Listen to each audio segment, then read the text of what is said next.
Today we are doing a poem similar to the one we did in our last class. The poem is similar to Identity Card by S. Joseph. So this poem is also a part of Dalit literature. The poem is entitled, the title of the poem is Agony. A-G-O-N-Y, Agony. Agony is a word which has different connotations, different meanings. Agony means intense pain of body or of mind or of both. Agony എന്ന് പറഞ്ഞാൽ ഒന്നുകിൽ ശാരീരികമായ വേദന, അതല്ലെങ്കിൽ മാനസികമായ വേദന, അല്ലെങ്കിൽ രണ്ടും കൂടിയുള്ള വേദന. ഇതിനെല്ലാം ഉപയോഗിക്കാവുന്ന ഒരു പദമാണ് agony. That is why I told you that this word has different meanings. It has deeper meaning. And this is a poem by Anil Kharai. Anil Kharai, who was born in the year 1957 and died in the year 2014. 2014. Anil Kharai. The poet's name is Anil Kharai. Remember the poet's name. Anil Kharai, G-H-A-R-A-I, Kharai. Anil Kharai was born in the Rukmanipur village of Bengal, West Bengal. Where was he born? He was born in the Rukmanipur village of Bengal. He is an established voice in the field of Dalit literature. In the area or realm of Dalit literature, he is an established voice. Dalit സാഹിത്യ മേഖലയിലെ ഒരു established ആയ ശബ്ദമാണ്. അല്ലെങ്കിൽ he was not only a poet, he was a short story writer, novelist, and he was many things rolled into one. He was a versatile genius. We should remember that. കവി മാത്രമായിരുന്നില്ല, ചെറുകഥക്കും നോവലിസ്റ്റും ഒക്കെ ആയിരുന്നു ആദ്യം ചെറുകഥകളാണ് അദ്ദേഹം എഴുതിയത്. പിന്നീടാണ് അദ്ദേഹത്തിൻ്റെ ഈ ദളിത് ലിറ്ററേച്ചർ അല്ലെങ്കിൽ the voice of Dalits could be better portrayed through the poems of the മനസ്സിലാക്കി. Anyhow, he is an established voice in the field of Dalit literature. A staunch supporter of Dalit causes. He was, of course, a staunch means very strong supporter of Dalit causes. Dalit causes means the problem of Dalits. He was a staunch leader. He was a staunch supporter of Dalit causes or Dalit problems. Kharai fearlessly manifests. He very courageously or fearlessly shows the angst. Angst means the feeling of anxiety or the feeling of insecurity. അരക്ഷിത ബോധം അല്ലെങ്കിൽ ആംതി, അതിനാണ് ANGS, angst എന്ന് പറയുന്ന വാക്ക്. ANGST, angst. So what does he do? He was a staunch supporter of the Dalit problems or Dalit causes. Kharai very fearlessly or courageously or bravely manifests the angst of the marginalized, പാർശ്വവൽക്കരിക്കപ്പെട്ട, or the downtrodden, അല്ലെങ്കിൽ സമൂഹത്തിൻ്റെ താഴേക്കിടയിലുള്ള ചവിട്ടിമെതിക്കപ്പെട്ടവർ, the unprivileged people. So what does he do? He very fearlessly or courageously or bravely manifests or represents or indicates or shows or points out the anxiety and the feeling of insecurity or the angst of the marginalized Dalits or the downtrodden in our society, downtrodden of the Indian society through his works, through the works by him. അദ്ദേഹത്തിൻ്റെ കൃതികളിലൂടെ സമൂഹത്തിലെ പാർശ്വവൽക്കരിക്കപ്പെട്ട ആളുകൾ, അല്ലെങ്കിൽ സമൂഹത്തിലെ ചവിട്ടിമെതിക്കപ്പെട്ട ആളുകൾ, അവകാശങ്ങൾ നിഷേധിക്കപ്പെട്ട ആളുകൾ, those people who were denied of the civic rights. അപ്പോൾ അങ്ങനെയുള്ള ആളുകളെ ആ വ്യഥ, മാനസികമായ വ്യഥ, അവരുടെ ആങ്സൈറ്റി, ഫീലിംഗ് ഓഫ് ഇൻസെക്യൂരിറ്റിയും ആങ്സൈറ്റിയുമാണ് അതിൻ്റെ കവിതകളിലൂടെയും ചെറുകഥകളിലൂടെയും നോവലുകളിലൂടെയും അനിൽ ഖരായി പറയുന്നത്. That is what he does. The agony patience, sufferings and sorrows of the Dalits, especially the old men and women, had sharpened his Dalit consciousness. His Dalit consciousness was sharpened by all these, which were the factors or entities or the components that sharpened his Dalit consciousness.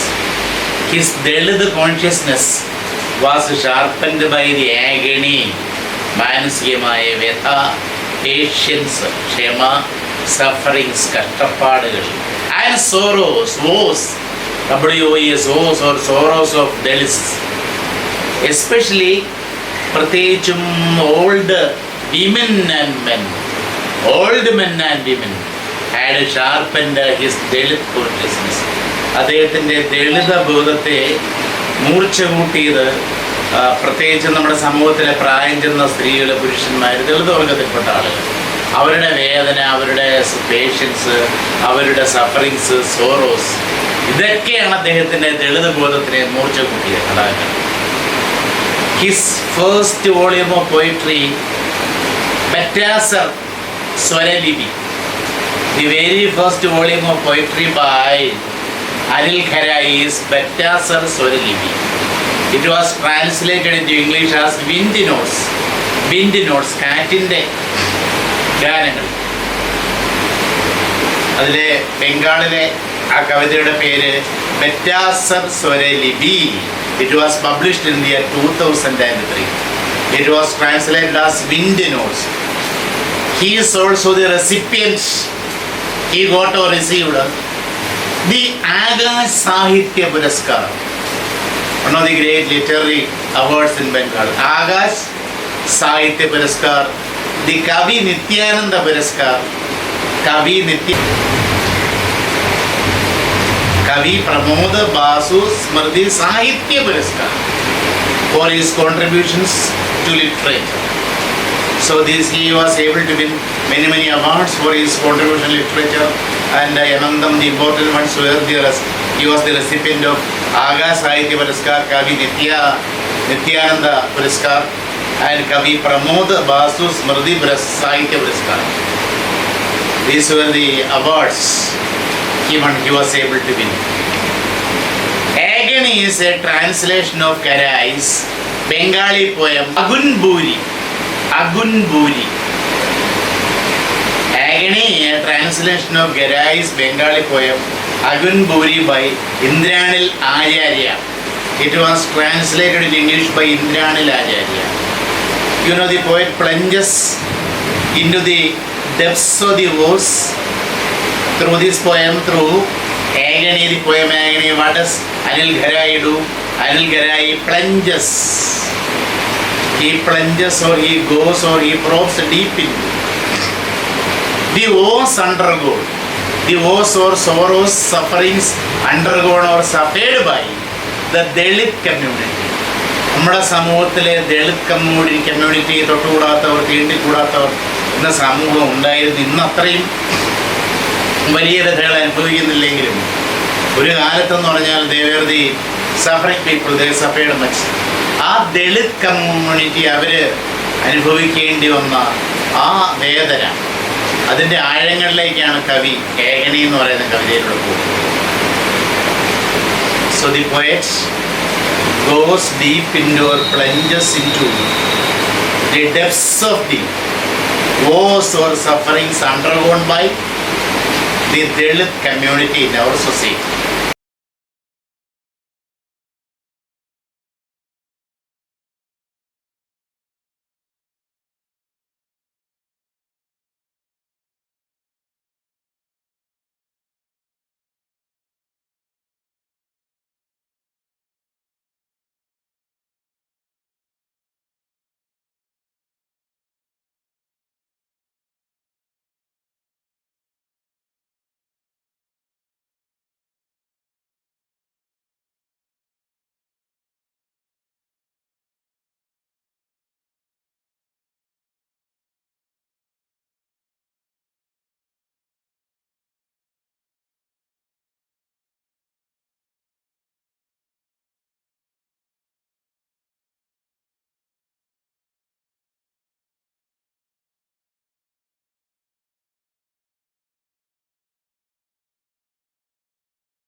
ഇപ്പം നമ്മുടെ സമൂഹത്തിലെ പല ആളുകളും എന്ന് പറഞ്ഞാൽ ഈ റേഷനരി കൊണ്ടാണ് അവർ ജീവനം കഴിച്ചു. അപ്പോൾ പണ്ട് ഈ കവിതയൊക്കെ എഴുതുന്ന സമയത്ത് 2 തരം കാർഡുകളാണ് ഉണ്ടായിരുന്നത്. BPL കാർഡും APL കാർഡും, നീല കാർഡും ചുവന്ന കാർഡും. ഇപ്പോൾ പലതരം കാർഡായി. സമൂഹത്തിൽ തീരെ പാവപ്പെട്ടവർക്ക്, those who do not have any money in possessions, the Antyodaya card. So those who do not have any money or possessions are given Antyodaya card. ഏറ്റവും പാവപ്പെട്ട ആളുകൾക്ക് കൊടുക്കുന്ന കാർഡാണ് അന്ത്യോദയ കാർഡ്. അതിന് കൂടുതൽ ആനുകൂല്യങ്ങളുണ്ട്. അപ്പോൾ അത് കഴിഞ്ഞിട്ടാണ് നമ്മുടെ ചുമന്ന BPL കാർഡ്, മറ്റൊരു മഞ്ഞ കാർഡാണ് അന്ത്യോദയ കാർഡ്. പിന്നെ BPL കാർഡ്, പിന്നെ APL കാർഡ് എന്ന് പറയുന്നത് BPL എന്ന് പറഞ്ഞാൽ ബിലോ പോവർട്ടി ലൈൻ, ദാരിദ്ര്യരേഖയ്ക്ക് താഴെയുള്ള കാർഡ്. APL എന്ന് പറഞ്ഞാൽ അത് income doesn't matter, income is not at all important. അത് പലതരത്തിലുണ്ട്, വെള്ളയും നീലയൊക്കെ ഉണ്ടെന്ന് നിങ്ങൾക്കറിയാം. ഇപ്പോഴങ്ങനെയാണ്. അപ്പോൾ ഒരു BPL കാർഡുള്ളവർക്കെന്ന് പറഞ്ഞാൽ അനീതികളായി. അപ്പോൾ അങ്ങനെ 1-2 പേര് കാണും. അപ്പോൾ എനിക്കറിയാവുന്ന ഒരു ചരിത്രം എന്ന് പറഞ്ഞാൽ, ഞങ്ങളുടെ നാട്ടിൽ വൃദ്ധയായ ഒരമ്മ, അവർ സ്ട്രോക്ക് വന്ന് കിടപ്പില്ല. അവരുടെ ഒരു മകൻ അത് മെൻ്റലി റിട്ടാർഡാണ്, മാനസിക രോഗിയാണ്. അപ്പോൾ അവർക്ക് ഒരു BPL കാർഡ് ഉണ്ടായിരുന്നു. അവർക്ക് വലിയ ആശ്വാസമായിരുന്നു. ആരെങ്കിലും അവർക്ക് പോകാൻ പറ്റാത്തതുകൊണ്ട് ആരെങ്കിലും അത് അരിയും കിറ്റുമൊക്കെ വാങ്ങിച്ചു കൊടുക്കുന്നുണ്ട്. ഒരു സുപ്രഭാതത്തിൽ അവർക്ക് ആധാർ റേഷൻ കാർഡുമായി ലിങ്ക് ചെയ്തില്ല എന്ന് പറഞ്ഞു. റേഷൻ കാർഡ് ഇല്ലാതായി. അപ്പം അവർ പലരെ കൊണ്ടും പരാതികൾ ചീഫ് മിനിസ്റ്റർക്കും സിവിൽ സപ്ലൈസ് വകുപ്പ് മന്ത്രിക്കുമൊക്കെ അയച്ചിട്ടും നോ റെമഡി ഹാസ് ഹാപ്പൻഡ്. അവരിന്നും ആരുടെയെങ്കിലുമൊക്കെ സഹാനുഭൂതിയിൽ ജീവിക്കുകയാണ്. റേഷൻ നിഷേധിക്കുന്നു. അവരനുഭവിക്കുന്ന പ്രയാസം എന്ന് പറഞ്ഞാൽ ചില്ലറയും ശിഷ്ടമല്ല. ഇപ്പോൾ പാവങ്ങൾക്കൊരു അത്താണിയാണ് റേഷൻ കാർഡ്. പല വീടില്ലാത്ത ആളുകളുടെ ആകെയുള്ള ഒരു ഡോക്യുമെൻ്റ് എന്ന് പറയുന്നത് ഈ റേഷൻ കാർഡാണ്, ബേസിക് ഡോക്യുമെൻ്റ്. ഇപ്പോൾ പണക്കാർക്ക് അതൊന്നും പ്രശ്നമല്ല. ഇപ്പോൾ പാവങ്ങളെ സംബന്ധിച്ച് അതേ depend on the ration shop for their existence. നിലനിൽപ്പിന് വേണ്ടി അവർ ആശ്രയിക്കുന്നത് റേഷൻ കടയാണ് ആശ്രയിക്കുന്നത്. അപ്പം അങ്ങനെ ഒരു സ്ത്രീ, ഒരു ദളിത് സ്ത്രീ, പ്രായം ചെന്ന സ്ത്രീ, സാധാരണ നമുക്കറിയാം ഈ വീട്ടിൽ നിന്നും റേഷൻ വാങ്ങിക്കാനും കിറ്റ് വാങ്ങിക്കാനും ഒക്കെ വരുന്ന പ്രായം ചെന്ന സ്ത്രീകളാണ്. അവർ നടന്ന് അവശരായ റേഷൻ കടയിൽ വന്ന്, വീട്ടിൽ മറ്റു മക്കളോ കൊച്ചുമക്കളോ ഉണ്ടെങ്കിൽ അവർ വരത്തില്ല. നാണക്കേടോ കിറ്റൊക്കെ തൂക്കിക്കൊണ്ട് പോകുന്നത് നാണക്കേടാണെന്ന് കരുതി വരത്തില്ല. അവർ അതൊക്കെ വാങ്ങിച്ച് റേഷനും മണ്ണെണ്ണ ക്യാരിലും മണ്ണെണ്ണയും ഇതെല്ലാം കൂടെ ചുമന്ന് 1-2 കിലോമീറ്റർ നടന്നാണ് വീട്ടിലെത്തുന്നത്. 70, 80 അതിലേറെയും പ്രായമുള്ള സ്ത്രീ. അപ്പം അങ്ങനെയുള്ളൊരു സ്ത്രീയാണ് ഇതിലെ കേന്ദ്ര കഥാപാത്രം. She is on her way to ration shop and she carries her blurred means a dim ration card. Ration card has become dim because of sweat and because of too much handling. Her face is wrinkled. മുഖത്താകെ ചുടുകളാണ്. പഴയ mother തെരേസയുടെ photo കണ്ടിട്ടുണ്ടല്ലോ, അതുപോലെ മുഖം ആസകലം ചൂടുകളാണ്. It shows the starvation that she is suffering from. It shows the poverty she is suffering from. Her face is wrinkled. Her famished body and moistened eyes. Her body is famished means starved. She is a bag of bones. അസ്ഥികളൊക്കെ നമുക്ക് വേണമെങ്കിൽ എണ്ണിയെടുക്കാം. അങ്ങനെ വാരിയലുകളൊക്കെ നമുക്ക് എണ്ണിയെടുക്കാം. She is having a famished body, starved body and moistened eyes. Because of the deep depression and sorrow, her eyes are always moistened. കണ്ണുനീരൊക്കെ വറ്റിപ്പോയി, എന്നാലും കണ്ണുകളിൽ എപ്പോഴും കണ്ണുനീർ കണങ്ങൾ തളം കെട്ടി നിൽക്കുന്നു. എന്തെങ്കിലും അവരുടെ അവസ്ഥയെക്കുറിച്ച് ആരോടെങ്കിലും പറയുകയാണെങ്കിൽ അറിയാതെ കണ്ണുകൾ നിറഞ്ഞു പോകും. ഒരവസ്ഥയിലാണ് അവർ. So the eyes are wet always. Her deep sunk eyes are seen wet always. അങ്ങ് കുഴികളിലേക്ക് താഴ്ന്നു പോയ കണ്ണുകൾ ദാരിദ്ര്യം കൊണ്ട് അതെപ്പോഴും ഇങ്ങനെ കണ്ണുനീരിൽ കുതിർന്നാണ് കാണപ്പെടുന്നത്. Her famished body and moistened eyes speak volumes about her sufferings. You know, these her hair veiny structure and her sunken eyes which are moistened speak volumes about their sufferings. They speak a lot about their sufferings. ഈ കമ്മ്യൂണിറ്റിയുടെ sufferings ആണ് ആ കണ്ണുകളിലൂടെയും അവളുടെ ആ ദൈന്യതയാർന്ന ശരീരത്തിലൂടെയും നമുക്ക് കാണാൻ കഴിയുന്നത്. She is the symbol of the sufferings undergone by the marginalized communities. Of course, this old woman who is forlorn and famished is the symbol of the sufferings undergone by the marginalized communities. She is, of course, the apt symbol of the sufferings undergone by the marginalized communities. നമ്മുടെ സമൂഹത്തിലെ പാർശ്വവൽക്കരിക്കപ്പെട്ട സമൂഹങ്ങൾ അനുഭവിക്കുന്ന ആ ഒരു ദൈന്യത അല്ലെങ്കിൽ ആ കഷ്ടപ്പാടുകൾ, അതിൻ്റെ ഏറ്റവും ഉദാത്തമായ പ്രതീകമാണ് ഈ കിഴവി, ഈ സ്ത്രീ. Neither the government nor the public cares for them. നമ്മുടെ ഗവൺമെൻറ്, ഏത് ഗവൺമെൻറ് മാറി മാറി ഭരിച്ചാലും they do not have any privileges, they do not have any benefits, they do not get any advantages. അവർക്ക് യാതൊരു പ്രയോജനവുമില്ല. So neither the government nor the public cares for them. പൊതുജനങ്ങളോ ഗവൺമെൻറ്റോ അവരെ ശ്രദ്ധിക്കുന്നില്ല. Their lot means fate. Their fate is, or their lot is to burn their mind, body and soul. Burning. Their body is burning, their mind is burning, and their soul is burning. So their lot is this. Their fate is to burn their mind, body and soul. അവരുടെ മനസ്സിനെയും ശരീരത്തിനെയും ആത്മാവിനെയും ഇങ്ങനെ കത്തിയിരിക്കുക. ആ ജീവിതത്തിൻ്റെ അതിതീക്ഷ്ണമായ യാതനകളും കൊടിയ വേദനകളുമായാലും ശരീരത്തെയും മനസ്സിനെയും ആത്മാവിനെയും എരിച്ചു കളയുക. ആ ഒരു തീച്ചുളയിലാണ് അവരുടെ ജീവിതം എന്ന് പറയുന്നത്. So this is the context of the point. നമ്മുടെ ഈ കവിതയുടെ കഥാസന്ദർഭം എന്താണ്? This is the very context of the poem agony. Now look at the poem. That is a tale told with difficulty. To whom do they belong? Forest, land or earth?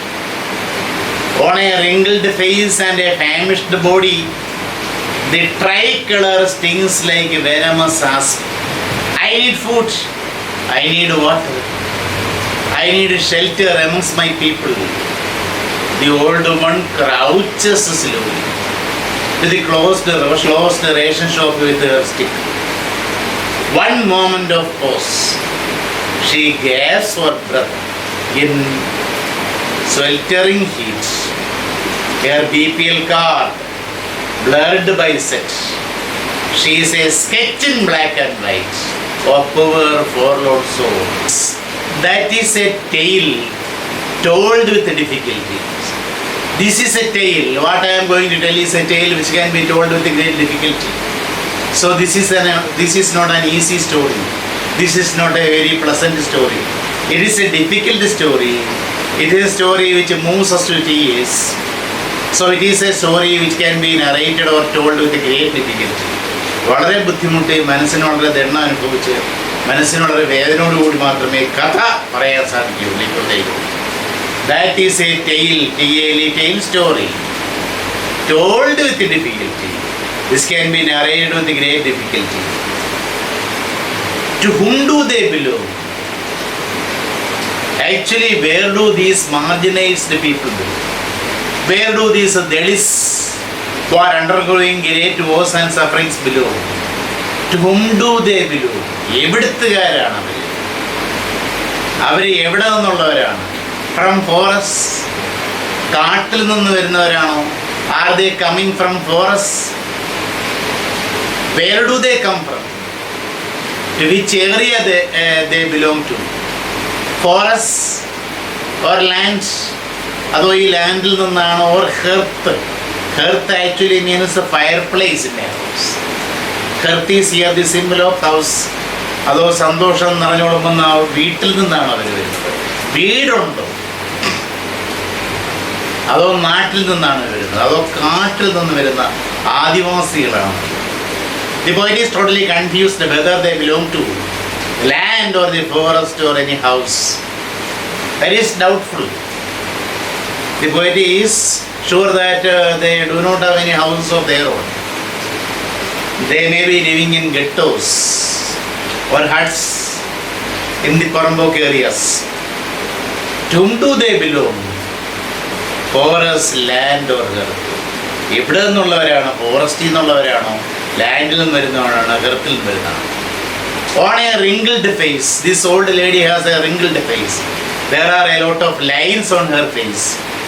ഈ കിളവിയുടെ മുഖത്തെന്ന് പറഞ്ഞാൽ ഒരുപാട് lines, wrinkled face.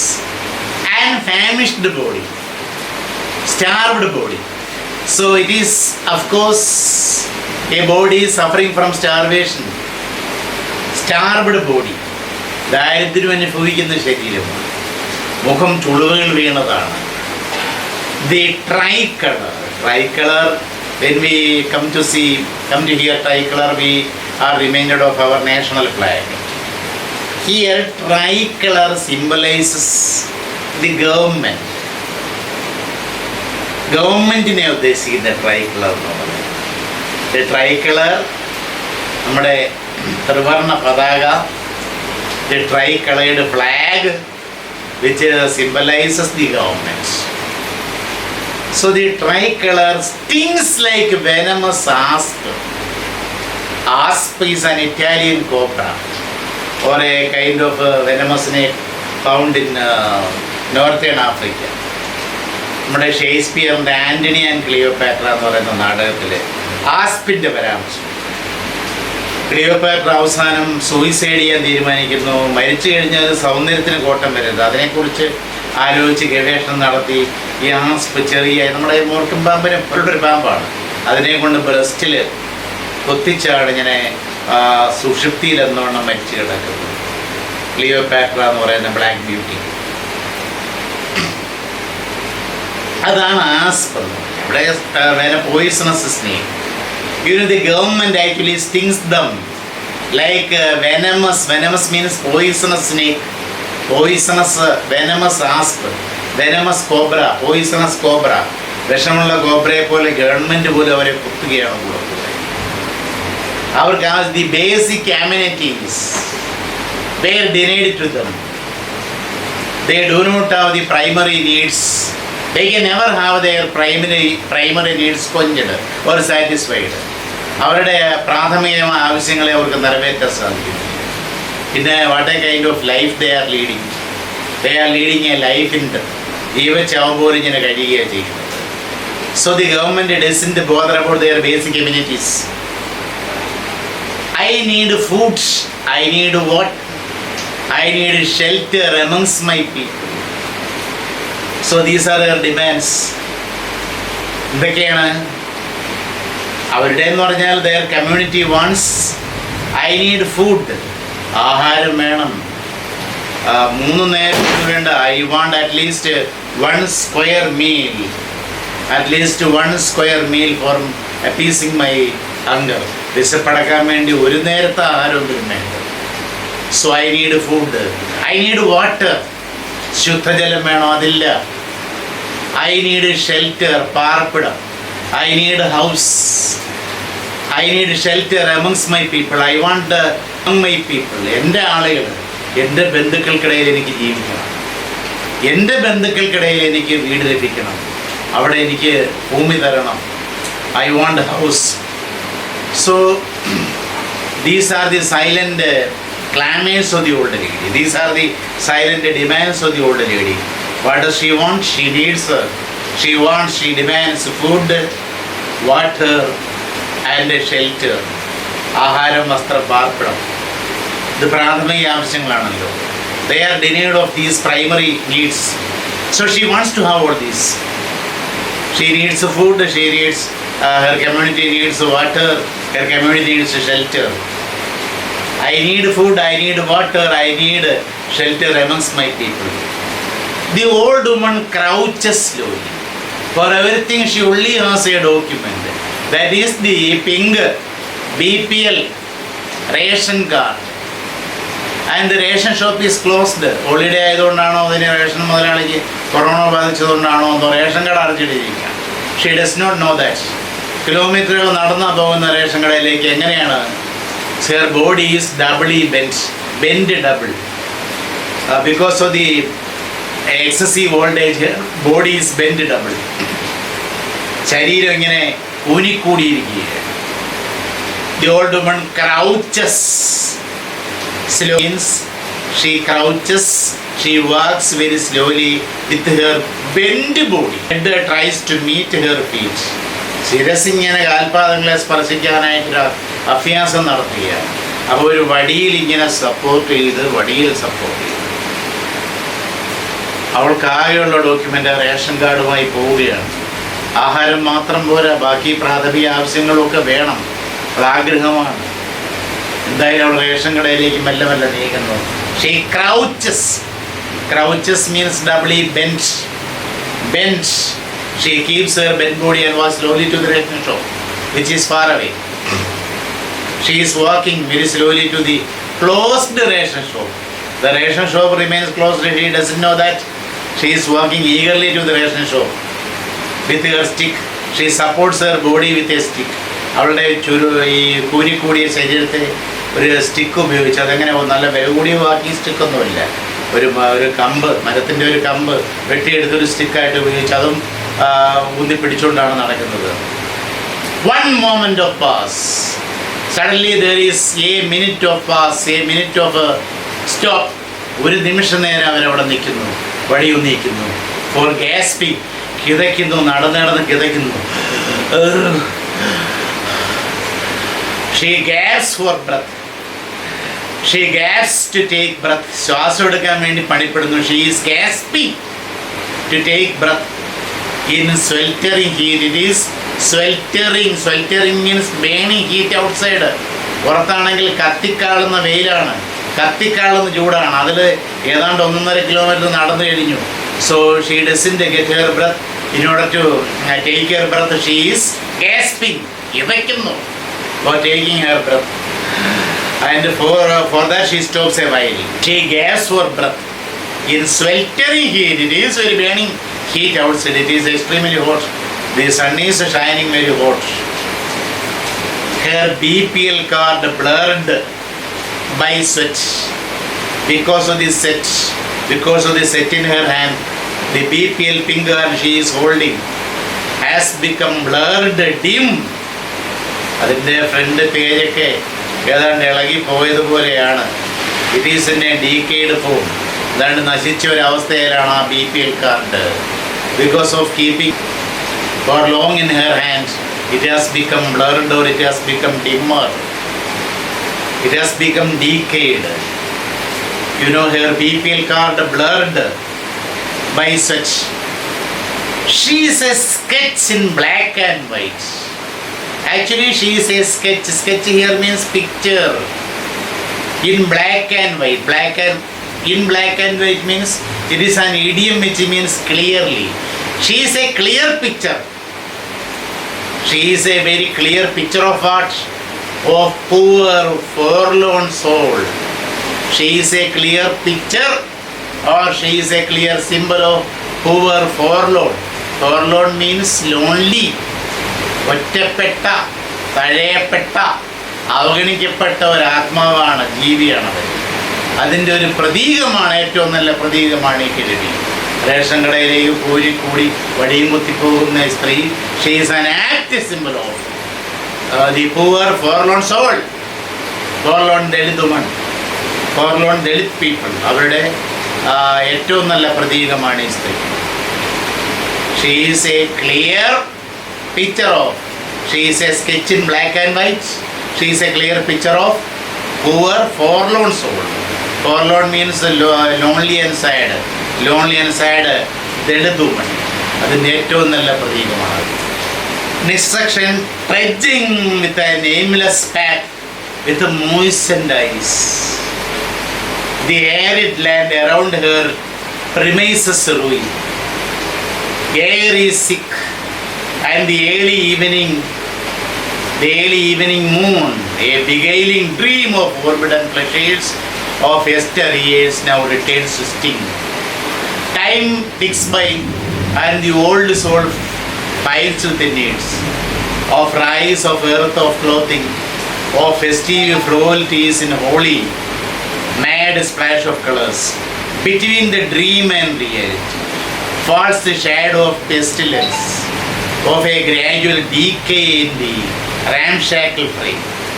Disease, deadly as wood and gold, burns the body, the mind and the soul. Burning, burning, burning. The decayed house of a depraved nation, forever doomed, like ancient women struggling to sleep.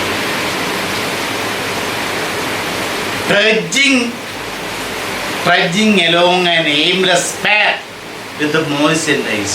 Trudging means moving very slowly. As she has a bent body, she is unable to walk fast. The old lady is trudging along an aimless path. ലക്ഷ്യമില്ലാത്ത path. So what figure of speech is used here? Aimless path എന്ന് പറയുന്നത് aimless ആരാണ്? The woman is aimless. ലക്ഷ്യമില്ലാത്തത് പാത്തിനല്ല, ആ സ്ത്രീക്കാണ്. So this is a clear example of transferred epithet. We have found this kind of figure of speech in Grace Elegy and other poems. Trudging along an aimless path. She is moving along aimlessly with moistened eyes. ലക്ഷ്യബോധമില്ല. She is moving to the ration shop for getting all these basic amenities. അരി വാങ്ങാൻ വേണ്ടി മാത്രമല്ല, kit വാങ്ങാൻ വേണ്ടി മാത്രമല്ല, വീടും എല്ലാം കിട്ടുമെന്നുള്ള പ്രതീക്ഷയിൽ സർക്കാരിൻ്റെ ഒരു സ്ഥാപനം എന്നുള്ള രീതിയിലാണ് അവർ റേഷൻ കടയിലേക്ക് പോകുന്നത്. Because of the depression and sorrow she is suffering from many years. her eyes have become moistened. her eyes are moistened. കണ്ണുകളിൽ ആ ദൈന്യത കാണാൻ, കണ്ണുകളിൽ കണ്ണുനീർ കണങ്ങൾ താളം വയ്ക്കുന്നുണ്ട് ഇപ്പോഴും. The arid land around her premises ruin. The arid means dry. She has only dry land around her. അവൾക്ക് ചുറ്റുമുള്ളത് എന്താണ്? ഡ്രൈ ബാരൽ ലാൻഡ് മാത്രമാണ്. തരിശായ ഭൂമിയാണ്, വെള്ളമില്ലാത്ത ഭൂമിയാണ്. അത് നശിക്കുന്നു, അതുപോലെ അവരുടെ കമ്മ്യൂണിറ്റി നശിക്കുന്നു. The arid land around her premises. Premises means surroundings. നമ്മുടെ പുസ്തകം, നമ്മുടെ കവിതയിൽ ഈ ടെക്സ്റ്റിൽ പ്രോമിസസ് എന്നാണ്. അത് പ്രോമിസസ് 6 കഴിഞ്ഞിട്ട് പ്രിൻറ്റിങ് മിസ്റ്റേക്ക് ആണെന്നാണ് എൻ്റെ ബലമായ വിശ്വാസം. It must have been premises. Premises means surroundings. Promises അല്ല, പ്രിമൈസസ് ആണ്. The arid land around her premises ruin. Around her surroundings, the arid dry land, barren land being ruined. അവൾക്ക് ചുറ്റുമുള്ളത് ഊഷരഭൂമിയാണ്. ഈ ദളിത് കമ്മ്യൂണിറ്റിയുടെ ജീവിതം പോലെയാണ് അവർ ചുറ്റുമുള്ള വറ്റി വരണ്ട ഭൂമി. The air is sick. The very air they breathe is sick. അവർ ശ്വസിക്കുന്ന വായു പോലും നല്ല വായുവല്ല, ശുദ്ധവായുവല്ല. The air the Dalit community breathes is sick. And the early evening moon. And they are having early evening moon. Evening moon rises early in their lives. സായാഹ്ന ചന്ദ്രൻ എന്ന് പറഞ്ഞാൽ നേരത്തെയാണ് ഉദയം ചെയ്യുന്നത്. That means they become very old prematurely. Because of the lack of nourishment and basic amenities, they grow old prematurely. ഒരു അകാല വാർദ്ധക്യത്തിലേക്കാണ് വീഴുന്നത്. Their moon rises early and they are having the early evening moon rising up in their lives. A beguiled dream of forbidden pleasures. They are having a beguiled dream. Beguiled means pleasing but cheating. സന്തോഷിപ്പിക്കുന്നതാണെങ്കിലും മനോഹരമാണെങ്കിലും ചതിക്കുന്നത്. That is what is beguiling, pleasing but cheating. So they are having a beguiling dream of forbidden pleasures. മനുഷ്യരല്ലേ, they also have a lot of dreams about pleasures. ജീവിത സുഖങ്ങളെ കുറിച്ച് ഒരുപാട് സ്വപ്നങ്ങൾ അവർ നെയ്തുകൂട്ടിയിരുന്നു. Nothing good materialised. അതിലൊന്നും സഫലീകൃതമായില്ല, ഒന്നും പ്രാവർത്തികമായില്ല. their dreams actually beguiled them. മനോഹരമായ സ്വപ്നങ്ങളാണ് അത് അവരെ ചതിക്കുക ചെയ്തത്. a beguiled dream of forbidden pleasures. They had a beguiled dream of forbidden pleasures of yesteryears. Yesteryears means past years.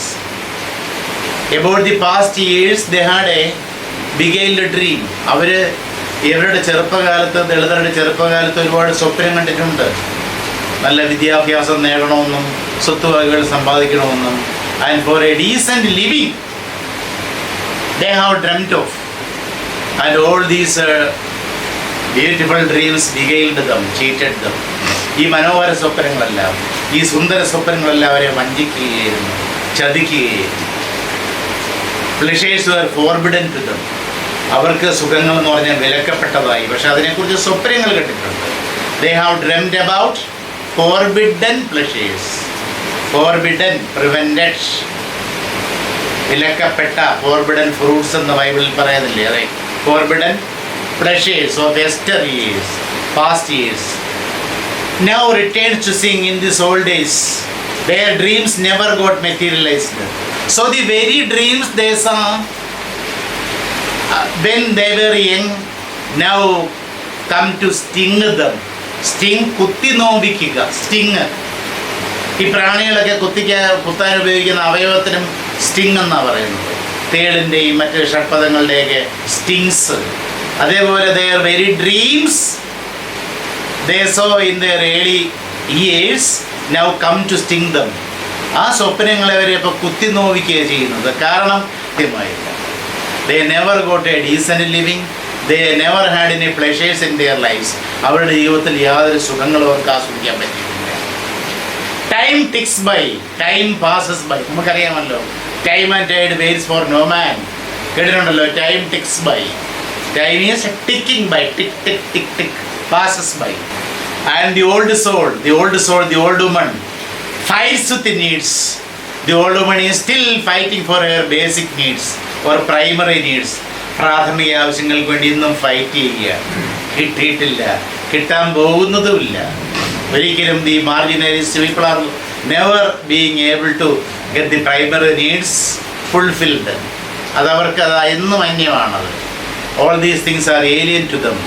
എന്നും അവർക്ക് അന്യമാണ്, കിട്ടാൻ പോകുന്നില്ല. So time is passing by, or time has actually passed by. They have grown old and the old soul still fights with needs. They are still fighting with their basic needs or primary needs. Of rice, they want to have rice. എന്താ വേണ്ടത്? പട്ടിണിയില്ലാതെ ജീവിക്കാനുള്ള അരി വേണം. ഹെർത്ത് എന്ന് പറഞ്ഞാൽ fire place ആണ്. വീട്ടിൽ തണുപ്പ് സമയങ്ങളിൽ തീ കായുന്നതിനാണ്. ആ ഒരു നെരിപ്പോടിനാണ് ഫയർ പ്ലേസ് എന്ന് പറയുന്നത്. Here fire place symbolises house. ഒരു ഹൗസ് ഒന്നുമില്ലെങ്കിലും 2-3 മുറികളുള്ള ഒരു വീട് വേണം. ഓഫ് ക്ലോത്തിങ്, അവർക്ക് മാറ് മറയ്ക്കാനും നഗ്നത മറയ്ക്കാനും ക്ലോത്തിങ് വേണം. Their community requires rice, a house to live, and of clothing and festive frivolities. Festive frivolities means festival playfulness in holy mad splash of colors. They also want to throw mad splash of colors during the holy season, during the holy festival. അവർക്കും ആഗ്രഹമുണ്ട് ഇങ്ങനെ holy സീസണിൽ ഇങ്ങനെ വർണ്ണ വിതറുവാൻ, വർണ്ണ ധൂളികൾ വാരി വിതറാനും അങ്ങനെ ദേഹമാസകല ഇങ്ങനെ നിറം പൂശുവാനും ഒക്കെ ആഗ്രഹമുണ്ട്. പക്ഷെ കഴിയുന്നില്ല. They are not able to do such things. അങ്ങനെയുള്ള കാര്യങ്ങളൊന്നും അവർക്ക് സാധിക്കുന്നില്ല. Between the dream and reality, their life is always between dream and reality. അവരുടെ ജീവിതം എന്ന സ്വപ്നത്തിനും യാഥാർത്ഥ്യത്തിനും ഇടയിൽ. Their life is between the beautiful dream and the burning reality or the stark reality. അവരെ വേദനിപ്പിക്കുന്ന യാഥാർത്ഥ്യം, സന്തോഷം നൽകുന്ന സ്വപ്നം, അതിനിടയിലാണ് അവരുടെ ജീവിതം. So between the dream and reality, false shadow of pestilence, contagious diseases. Because of starvation and lack of nourishment and proper medicines, they suffer from contagious diseases. പകർച്ചവ്യാധികൾ അവർക്ക് പിടിപെടുന്നു. അതേ between the dream and reality that is in their life falls the shadow of pestilence. The darkness of contagious diseases fall in their life, which is swinging between dream and reality. Falls the shadow of pestilence of a gradual decay in the ramshackle frame. They are having a gradual decay in the ramshackle. Ramshackle means about to collapse. ഏത് നിമിഷം വേണമെങ്കിലും തകരാവുന്ന ഒരു ഫ്രെയിമാണ്, തകരാവുന്ന ഒരു ജീവിതവും ശരീരവുമാണ് അവരുടേത്. അതിലെന്ത് ബാധിക്കുന്നു? They are having gradual decay. They are being decayed in their ramshackle body. ഏത് സമയത്തും തരിപ്പണമാകുന്ന ramshackle about to collapse at any moment. ആ പകർച്ചവ്യാധികൾ വരുന്നത്. Disease, they suffer from disease deadly as wood as gold. ഏത് ഈ നീർച്ചതല് പോലെയാണ് രോഗങ്ങൾ അവരെ കാർന്നിരുന്നത്. Wood ants gold. Wood ants gold എന്ന് പറഞ്ഞാൽ മരങ്ങളകത്തുനിന്ന് നശിപ്പിക്കുന്ന ചിതൽപുറ്റ്. ആ ചിതൽപുറ്റ് പോലെ disease decay their body. Disease deadly as wood ants gold burns the body, the mind and soul. So they suffer from the burning of their body. Diseases burn their body and their sufferings burn their mind and soul. Burning. So here we have a repetition of burning thrice. 3 പ്രാവശ്യം ആവർത്തിച്ചിരിക്കുന്നു burning. That is the burning of the body, burning of the mind and burning of the soul. So what do burn them? Disease burns their body. രോഗപീഠകൾ അവരുടെ ശരീരത്തെ കാർന്നെന്നുന്നു burn ചെയ്യുന്നു. And sufferings, wounds and the lack of privileges, they burn their mind and soul. That is burning. The decayed house of a deprived nation, forever doomed like ancient women struggling to survive. They are like a decayed house. ഏത് നിമിഷവും തകർന്ന് വീഴാവുന്ന ഒരു പൊട്ടിപ്പൊളിഞ്ഞ ഒരു വീട് പോലെയാണ് അവർ. Even then the ancient women, the old women struggle to survive. They struggle to survive in the marginalised world. എന്നിരുന്നാലും they struggle their maximum to live or subsist in the marginalised world. ഈ പാർശ്വവൽക്കരിക്കപ്പെട്ട ലോകത്തിൽ എങ്ങനെയെങ്കിലും കഴിഞ്ഞുകൂടാൻ അവർ ശ്രമിക്കുന്നു. അതുകൊണ്ട് അവരുടെ primary നേഴ്സിൻ്റെ സാക്ഷാത്കാരത്തിന് എപ്പോഴും ആകെയുള്ള ഡോക്യുമെൻ്റ് റേഷൻ കാർഡുമായി, BPL റേഷൻ കാർഡുമായിട്ട് നടക്കുന്നു.